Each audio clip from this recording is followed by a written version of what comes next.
Boosie killed 9 people, went to trial for 5. Used a 6-year-old to kill 5 people, and this kid didn't make over $50,000. He paid $2,000 per hit. All right, so let me put y'all on to something that is about to completely flip the narrative on one of the most talked about cases in rap history. Boosie's name is back in the headlines, and not for music. His former young hitman, Marlo Mike, has reportedly decided to cooperate with the feds. This is a person who stayed silent through a life sentence. Watch the man who allegedly orchestrated everything walk out of court a free man, and is now done protecting that loyalty. Done. And the ripple effects of this decision are going to reach further than most people are ready for. Now, before we get into what's happening today, we need to lay the foundation properly, because this story does not make sense unless you understand the environment that created it. Baton Rouge in the mid-2000s was not a forgiving place. Tensions between different groups were running at an all-time high. The drug economy had the whole city in a chokehold, and at the same time you had Louisiana rap reaching a level of national recognition it had never seen before. Boosie was at the center of all of that, riding high with Trill Entertainment, putting out records that had the whole South locked in. Songs like Zoom and Wipe Me Down were everywhere. But here's the thing about being that visible while still having your feet planted in street business. It makes you a target. People start calculating how to take what you built. And Boosie needed soldiers around him who were not just for show. Enter Michael Louding, a teenager from the same city, the same struggle, probably the same blocks that Boosie rapped about. The kid had nothing remarkable about his story at that point. No long reputation, no street resume, nothing that would signal what was coming. But when someone with Boosie's stature and resources decided to bring him in close, everything changed. And here's the part that people need to sit with. This was not a grown man making calculated decisions about the life he was choosing. This was a child who saw someone he admired extending an opportunity and took it without understanding the full cost. At that age, your vision only goes so far. You see what is right in front of you. You do not see the prison cell at the end of the road. What Marlo Mike ended up being responsible for is genuinely staggering. 9 people lost their lives, and prosecutors tied all of it back to him.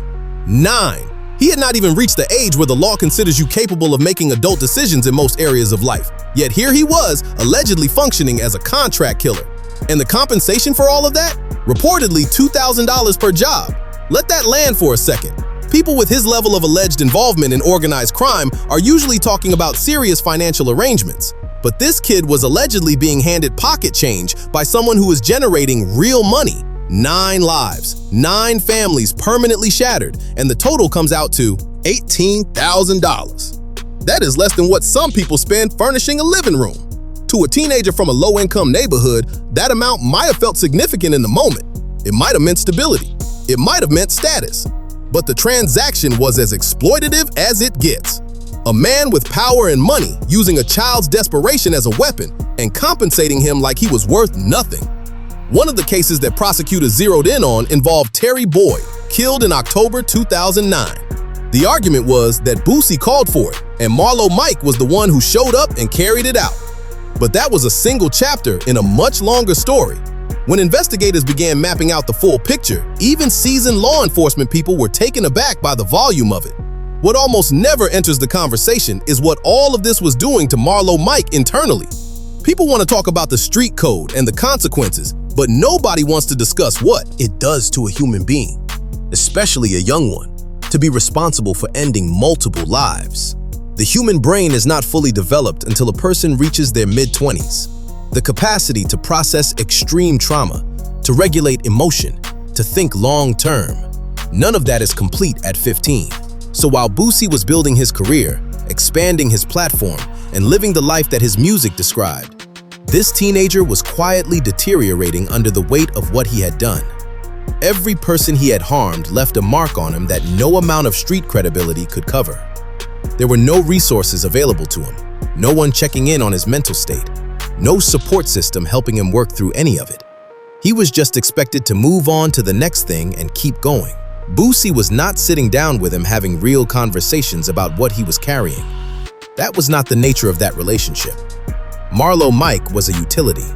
When he was needed, he was activated. When he was not, he was invisible. And that reality eventually became too heavy to keep inside. Marlo Mike made the decision to go to law enforcement and lay everything out.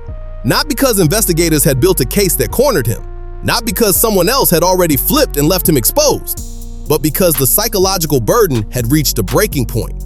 He needed to release it regardless of what it cost him, and it cost him everything. When that came out, the street reaction was split right down the middle. One side said he broke the code and there is no justification for it. The other side said, wait, a grown man with money and influence used a child to do his dirty work and then let that child take the full weight of the consequences? Those are two very different conversations. Because here is the reality of how this played out legally. Boosie faced charges connected to 5 of those murders. His legal team was thorough and effective, and when the jury deliberated, could not reach the threshold of certainty required to convict. He walked. Went right back to his career, his platform, his life. Marlo Mike went to Angola.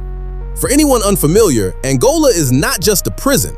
It is a place with a history as heavy as any in this country, sitting on land that was once a plantation, operating in ways that make people uncomfortable to read about.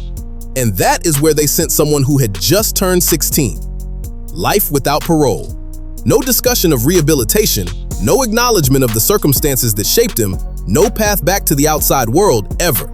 Just walls and time and the weight of everything he carried in.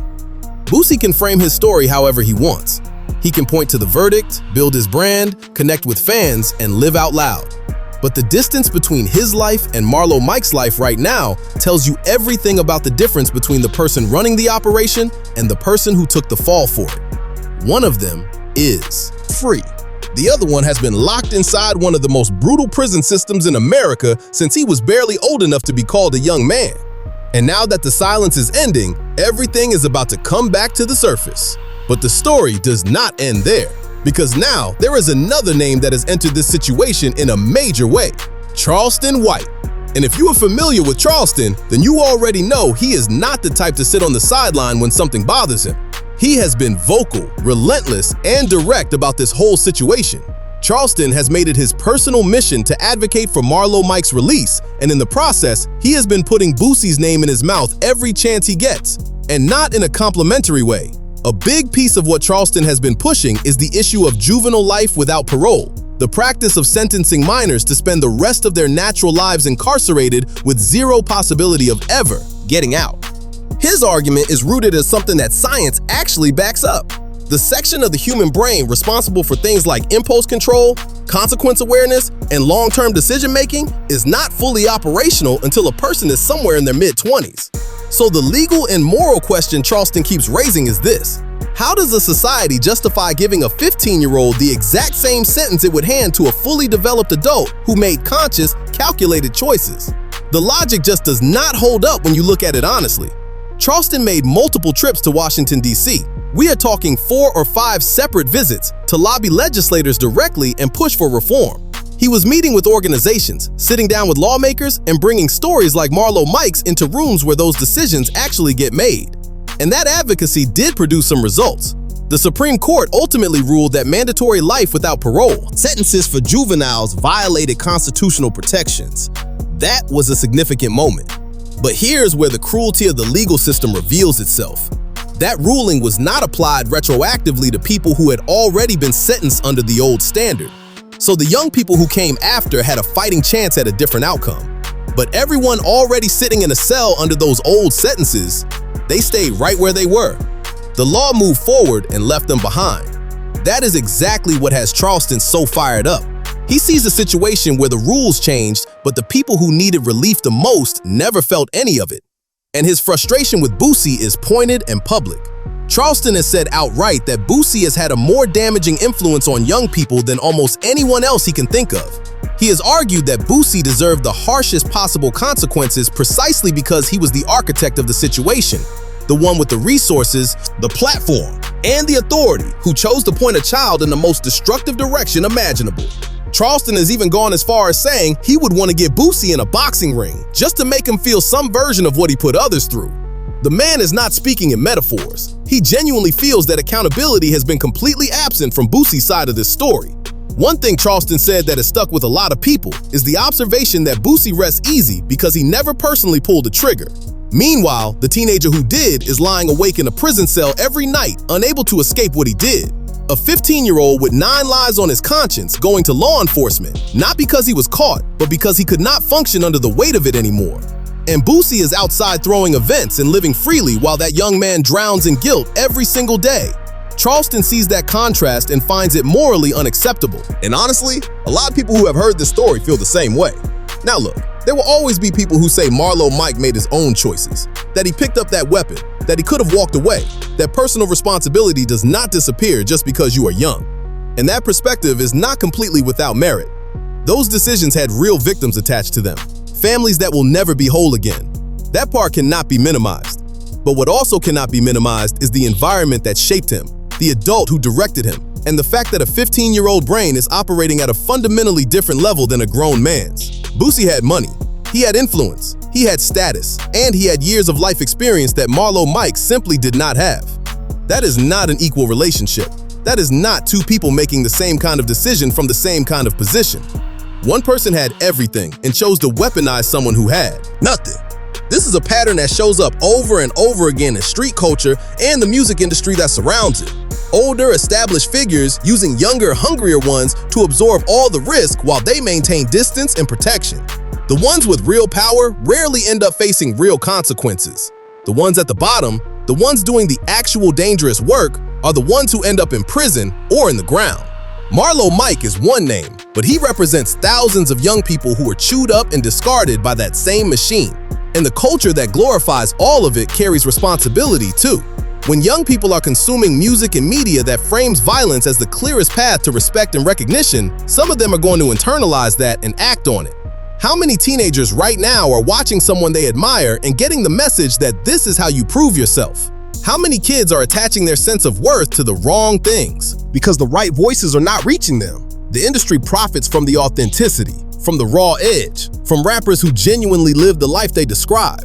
But that same industry is not sending resources into the communities it profits from. It is not taking responsibility when the content it promotes shapes real decisions that end real lives. Marlo Mike's story is a warning that deserves to be heard in every direction. No person, regardless of how much money they have, how many records they sold, or how much clout they carry, is worth sacrificing your future for. When things go wrong, and they always eventually go wrong, you are the one left sitting with it. You are the one staring at 4 walls. You are the one who cannot undo what happened. The person who gave the orders has moved on. And that brings us to Boosie directly. Charleston White and a significant number of people who have followed this story closely believe that Boosie has an obligation here. Whether that looks like actively advocating for Marlo Mike's release, using his platform to push for juvenile justice reform, or at minimum, being honest with the public about what actually happened, something is owed. Because from the outside looking in, the picture is not flattering. A child was shaped into a killer, took the fall completely, and the person at the top kept building his career without skipping a beat. If Boosie genuinely carries values around loyalty and taking care of the people in his circle, this would be the moment to demonstrate that. Using whatever reach and influence he has to fight for reform, to speak out against a system that throws minors away permanently, to acknowledge the reality of what happened and what it cost. Because at the end of all of this, the conversation is not just about 2 people from Baton Rouge. It is about how communities consume and protect their young. It is about who gets held accountable and who gets to walk away. It is about a justice system that in many cases still treats children like adults when it is convenient and discards the science when it does not fit the outcome they want. Marlo Mike is sitting in Angola right now, replaying decisions he made before his brain had even finished forming. The least the rest of us can do is make sure his story is not just a footnote, and that the people with the power to create change actually use it.